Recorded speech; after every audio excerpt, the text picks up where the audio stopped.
Fala, povo lindo! Bom dia! Tudo bem com vocês? Muito bem! Dando sequência aí na matéria, hoje eu separei duas matérias que estão na sequência da apostila de vocês aí no caderno 3, tanto dos módulos 11 quanto do módulo 12. São duas matérias muito importantes na parte da gramática, tá bom? A primeira matéria vai ser condicionais e a segunda, voz passiva. A que eu julgo mais importante da gramática toda justamente é a voz passiva. Eu separei um resuminho para vocês bem legal, tá bom? Então acompanhem aí comigo. Então, como eu falei para vocês, a primeira matéria que eu separei para vocês são conditionals, tá? Condicionais, ou também você já deve ter visto como if clause. São 4 os tipos que vocês já viram. Vamos lá retomar, vamos relembrar isso daí. Eu vou explicar para vocês, fazer aquele resuminho, e depois vocês têm aí na apostila de vocês um monte de exercícios para trabalhar isso e para treinar, tá bom? Então vamos lá. Como eu falei, você tem aí chamado condicionais ou if clause. Você vai encontrar isso daí na página 211, caderno 3 do módulo 11 primeiro, tá? Esses condicionais, tá bom? Então vamos lá para o primeiro caso. Olha aqui. O primeiro caso eu chamo de zero conditional, tá? Como que funciona esse zero conditional? Olha o exemplo que eu te dei aqui, ó. If you are tired, rest a little. Então, o que estou falando aí? Se você está cansado, descanse, tá? O que é importante você perceber são os tempos verbais utilizados. Então, por exemplo, se você está cansado, se você estuda, se você trabalha, se você corre, que tempo que foi usado na primeira frase? Isso mesmo, simple present, presente simples, tá? Já na segunda, quando eu falo assim, ó, para de falar, abra, feche, que tempo é esse? Isso mesmo, é o condicional. Do que se trata o condicional? Ordem. Aliás, a principal característica, a principal diferença do presente simples para o imperativo é que no imperativo você começa direto do verbo, você não tem sujeito. Aí te ajuda a identificar o tempo aí. Belezinha?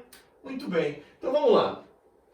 O resuminho que eu coloquei para vocês, ó. Eu estou montando essas regras com o if, mas pode ser que apareça qualquer outro conectivo. Pode ser when, pode ser as soon as, pode ser by the time, pode ser after, pode ser before.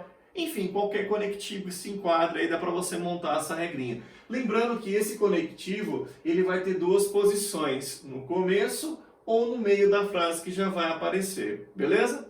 Então vamos lá.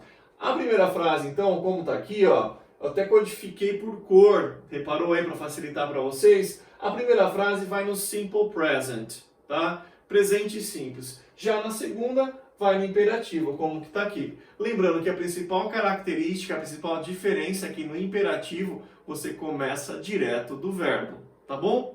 E aí, como eu falei para vocês, você tem uma segunda opção, invertendo a frase. Quando você inverte, primeiro você usa imperativo, depois do meio você coloca o conectivo, no caso eu usei if, e depois você usa o simple present.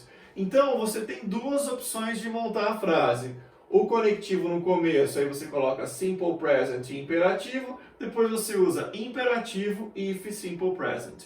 Então, esse é o que eu chamo de zero conditional. Beleza? Vamos lá? Próximo. O próximo é o que eu chamo de first conditional. Olha o exemplo. If you don't study, you won't do well in your test. Então, o que eu usei aqui? Ó? If you don't study. Mesma coisa que aqui. Don't é indicativo de qual tempo verbal? Presente simples. Só que aqui, ao invés do imperativo, foi usado o quê? Futuro com will. Tá? Então, olha aqui a diferença. Como que eu vou saber, por exemplo? Reparou? Olha aqui, vou te dar uma outra característica. O zero quanto o first, até certo ponto, eles são idênticos. Percebam comigo. No zero, o if está no começo, if está no começo. Beleza? Aqui, are está no presente, are está no presente. Como que no vestibular, na sua prova, você vai saber se você vai usar imperativo ou will? Já falei isso para vocês. Vai ter uma lacuna para você completar. Ou para você achar a alternativa correta para você completar, ou para você, se for uma questão discursiva, para você completar, no caso de uma prova. Tá? Aqui estaria a lacuna, certo? Aqui eu já sei que eu tinha que usar imperativo, por quê?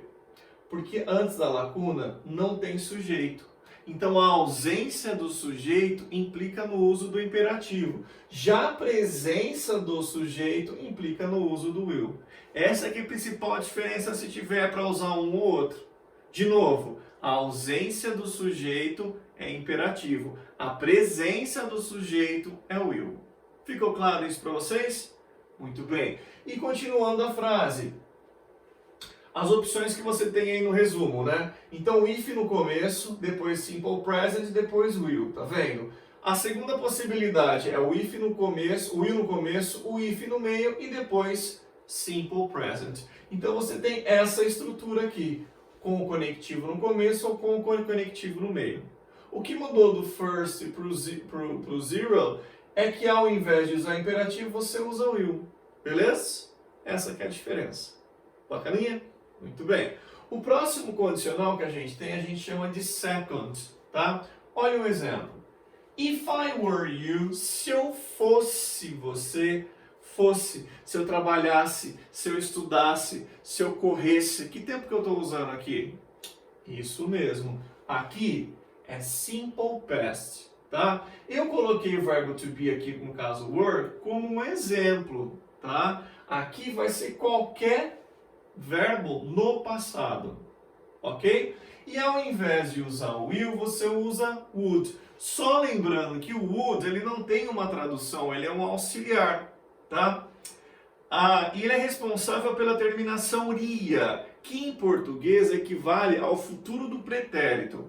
Então, por exemplo, se eu quero falar assim, ter, have, teria, would have, like, gostar, would like, gostaria. Beleza? Então ele não tem uma tradução, ele é responsável por uma terminação. Beleza? Muito bem. E como que fica a regrinha? Ó, if no começo, a primeira frase você usa o simple past. Já na segunda você usa o would. Invertendo, antes você vai usar o would, o conectivo no meio e depois simple past. Tá? A diferença do first para o second justamente são os tempos verbais. Ó. Ao invés de presente, é passado. Ao invés de will, é would. E assim por diante. Beleza? E nesse caso, tem uma observação. Vou ficar até desse lado. Olha aqui qual que é a observação. No passado simples, o passado do verbo to be são dois. Todo mundo já sabe isso. Was e were. Quando que você usa was? Para quais pessoas? Was você vai usar se o sujeito for I, he, she e it. E were para os demais. You, we and they. Só que aqui ocorre uma incoerência com o que eu falei. If I were. Observando a gramática, até hoje seria if I was, não é isso? Só que para essa matéria em especial, independe do sujeito que for aparecer aqui. Toda vez que você for usar o verbo to be no passado, você vai deletar o was da sua vida. Não importa o sujeito, sempre vai ser o were. Aliás, essa é a única resposta aceita pelos vestibulares, tá? Já caiu isso várias vezes no vestibular. E tinha lá, por exemplo, vou te dar um exemplo, eu quero falar assim, ó. Se ela estivesse aqui, como que fica isso em inglês? If she were here. Se eu fosse você, está ali. If I were you. Tem aquela música da Beyoncé que eu acho.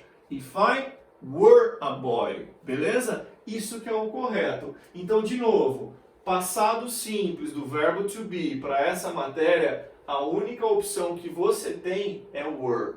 Não se usa was. Beleza? Não esqueçam disso. Beleza. E o terceiro condicional? O terceiro condicional, como que ele é composto? Olha aqui, ó.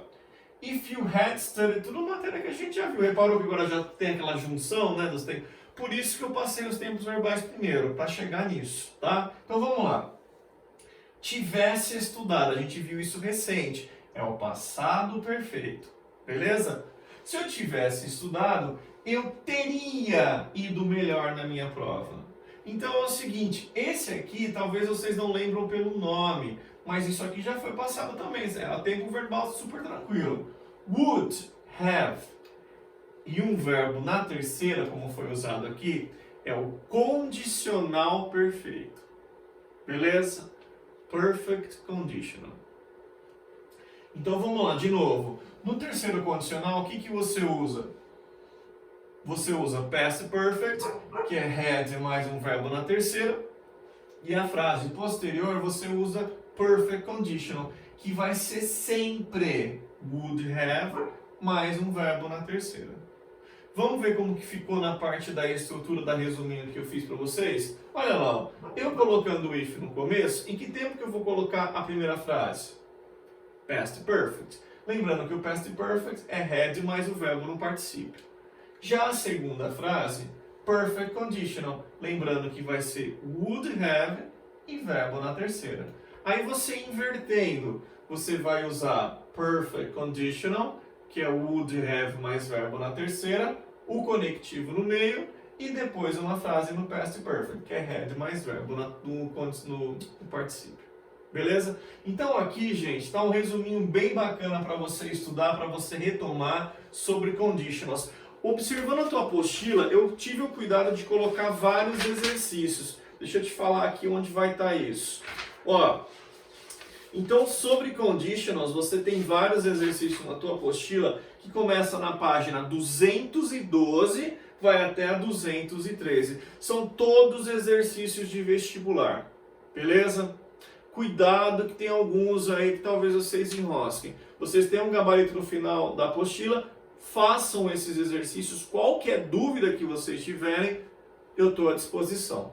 Fechou? Espero que tenham lembrado das regrinhas, que não são difíceis, mas vocês têm que lembrar, porque assim, é para completar com o tempo verbal adequado. Por isso que a gente viu bem os tempos verbais. Beleza? Muito bem.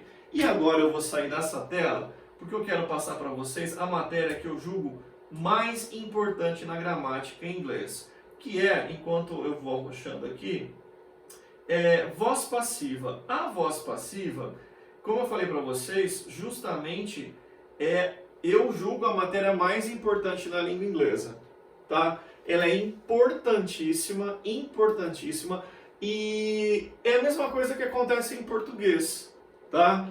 Então, só para você entender, para quem não lembra, voz ativa é assim, ó, Pedro joga futebol, beleza? O sujeito realiza a ação. Na hora que você joga para passiva, fica como? Futebol é jogado pelo Pedro. Você inverte, tá? Então, no vestibular, uma coisa que é legal você lembrar é que muitas vezes o enunciado não é assim bonitinho, complete com voz passiva, mas sim reescreva sem alterar o sentido. Entende isso? Então, por exemplo, se eu falo assim, ó, Pedro joga futebol e futebol é jogado pelo Pedro, eu mudei o sentido da frase? Não, ela continua com o mesmo sentido. A única coisa que eu fiz é inverter. Beleza?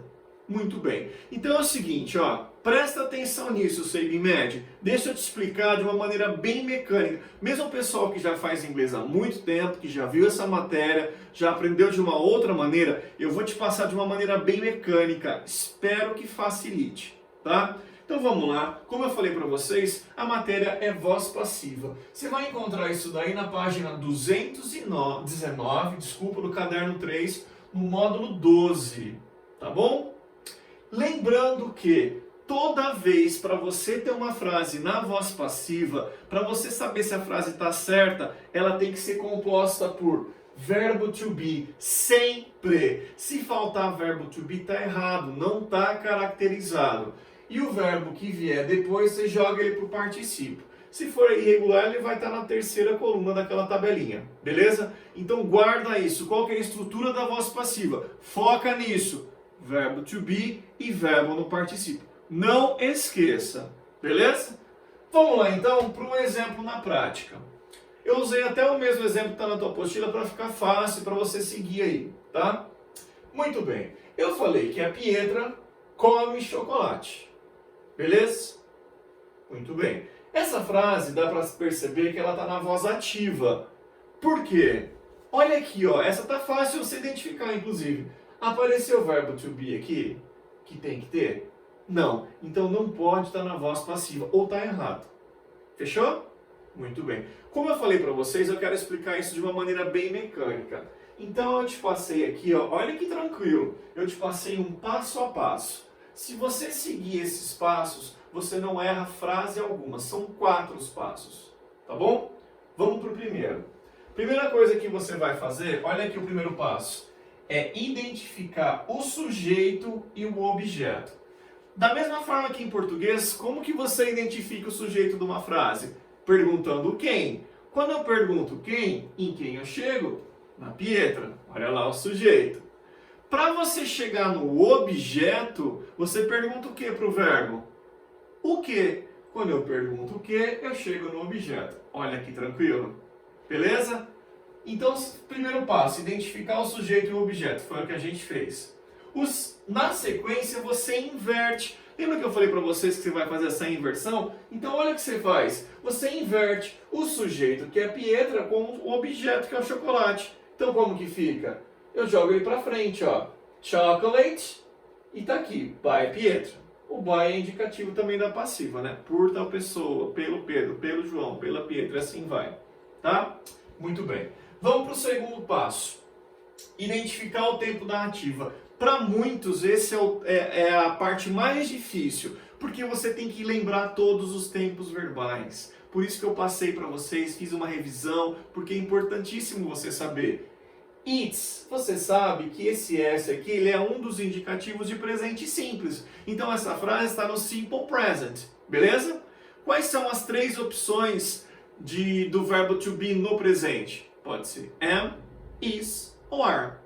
Como é chocolate e eu trocaria por it, vai ser... Opa! Desculpa, volta aqui. Então, como é chocolate, buguei aqui. Então, depois que você identificou o presente simples, que é o tempo verbal que eu te falei, olha a terceira etapa. Você vai pegar o to be, que faz parte da estrutura, e jogar para esse tempo.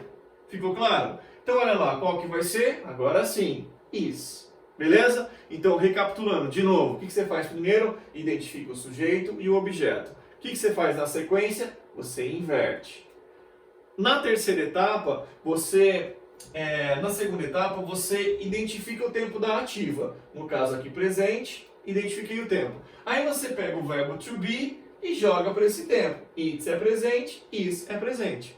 E a terceira etapa e última, a quarta, você pega o verbo da ação e joga para a terceira coluna, que é o particípio. Olha como que fica. Você vai pegar esse verbo eat e jogar para a terceira, que é eaten.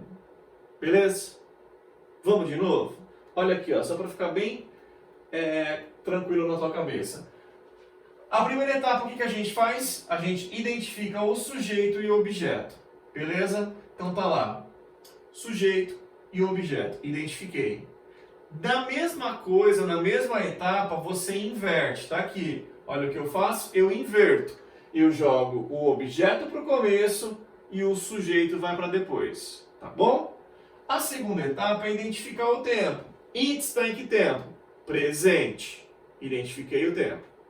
Vamos para a terceira etapa. Pegar o verbo to be e jogar para esse tempo. Então, it é presente. Você vai pegar o verbo to be e jogar para esse tempo, que é is, que é o presente do verbo to be. Pode ser is, am ou are. Beleza? E a quarta etapa e última é pegar o verbo da ação, no caso que é o comer, jogar para o particípio. Olha lá, eaten. Então, ao invés de eu falar que a Pietra come chocolate, ficou chocolate é comido pela Pietra. Belezinha? Ficou tranquilo isso? Muito bem. A próxima coisa que eu vou fazer é mudar o tempo. Ate está em que tempo? Passado. Então a gente já vai partir dessa etapa aqui do tempo verbal. Identificação do tempo. Tá aqui, ó. Tá? Porque aqui já vai estar invertido. Tá bom? Então vai ficar como? Ao invés de eu falar que a Pietra come chocolate, ficou como? Chocolate é comido. Agora eu quero falar que ao invés de Pietra comer o chocolate, vai ficar como? Chocolate, ate é passado. Qual que é o passado do verbo to be? É was. E o verbo eat na terceira. Eaten. Tranquilo? É só você seguir essas etapas, ó. Essas etapas te ajudam muito na hora de montar a frase. Vamos mudar o tempo de novo? Agora eu quero falar que a Pietra está comendo chocolate. Como que ficaria na passiva? Chocolate está sendo comido. Então olha como que vai ficar. Chocolate está sendo comido. Toda vez que tiver um verbo com ing, você vai colocar o verbo to be com ing e o verbo que vier depois na terceira coluna. Beleza? Então, ao invés de falar que está comendo, ficou está sendo comido. Bacana? Próxima coisa. Próximo tempo verbal. Eu quero falar que agora a Pietra estava comendo chocolate. Como que vai ficar na passiva? Chocolate estava sendo comido. Olha como que fica. Was being eaten. Então, é a mesma coisa, ó. O que eu estou mudando aqui é a única coisa que é o tempo verbal. Beleza? A única mudança que eu estou fazendo é do tempo verbal. Bom? Próximo. Eu quero falar que agora que a Pietra tem comido chocolate. Como que fica na passiva? Chocolate tem sido comido. Olha como que ficou. Has been eaten. E assim foi. E a última mudança de tempo verbal será, ao invés de falar que a Pietra comerá chocolate, vai ficar que chocolate será comido. Olha aqui, ó. Will be eaten. Então, gente, eu fiz só a primeira frase com vocês usando as etapas, porque o restante vai ser a mesma coisa. Você vai seguir essas mesmas etapas para montar as frases na voz passiva, que é para ser bem tranquilo, tá? Não é para ser uma coisa difícil, não, tá? Então, a primeira coisa que você faz, identifica qual que é o sujeito e qual que é o objeto. Na sequência, o que você faz? Inverte. Você joga o sujeito, o objeto para o começo e o sujeito para depois. Aí você identifica o tempo da frase, tá? E aí você pega esse tempo que você identificou, joga o verbo to be. Quer ver um exemplo? Ó? Eats é presente. Is é o verbo to be no presente. Ate é passado. Was é o verbo to be no passado. Is eating é presente contínuo. Olha aqui, ó. Is being é presente contínuo. Beleza? E a terceira etapa e última é pegar o verbo da ação, que é no caso comer, jogar ele para a terceira, ó, eaten. E aí foi. Beleza? Essa é a matéria mais importante na língua inglesa. Tá bom? Se você tiver ainda qualquer dúvida sobre essa matéria, me pergunta, me questiona, porque você tem que saber essa matéria. Ela é a mais importante. Tá bom? E pensando nisso, na sua apostila 3 também, nas páginas 220 a 221, tem exercícios de voz passiva para vocês. Façam, façam. Se você errar algum, me pergunta, me questiona. Você tem que saber o porquê das respostas aí. Belezinha? Então era isso que eu queria passar para vocês hoje. Condicionais e voz passiva. Façam os exercícios da apostila que vão te ajudar muito. Belezinha? Gente, era isso a aula de hoje. Espero que vocês tenham aproveitado. Bons estudos, ótima semana e até semana que vem. Tchau, gente!